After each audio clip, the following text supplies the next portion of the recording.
আসসালামু আলাইকুম। ইসরায়েল ফিলিস্তিনি সমস্যা শান্তিপূর্ণ সমাধান করুন। বিশ্বের সবাই মানুষ একই রক্তে মাংসের মানুষ, সবাই যাতে শান্তিতে বসবাস করতে পারে এরকম রাষ্ট্র গঠন করুন।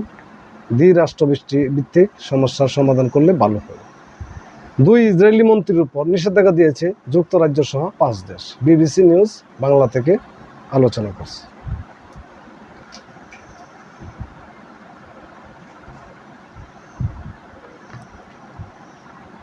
অতি ডানপন্থী ইসরায়েলি 2 মন্ত্রীর উপর নিষেধাজ্ঞা জারি করেছে যুক্তরাজ্য সহ 5টি দেশ।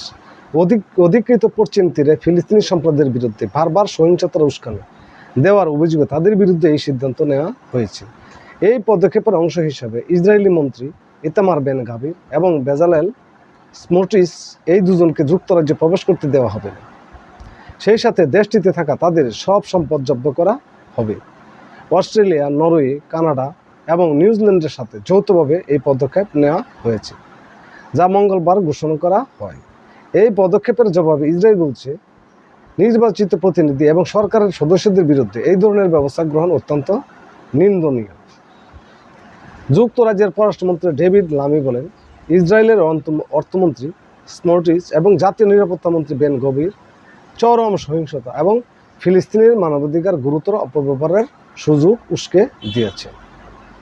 তাহলে ভাবুন, এই যে ইসরায়েল ফিলিস্তিনের যুদ্ধ চলছে, যুদ্ধ কোনোদিন শান্তি বয়ে আনতে পারে না। আলোচনা ওই শান্তির প্রধান শর্ত।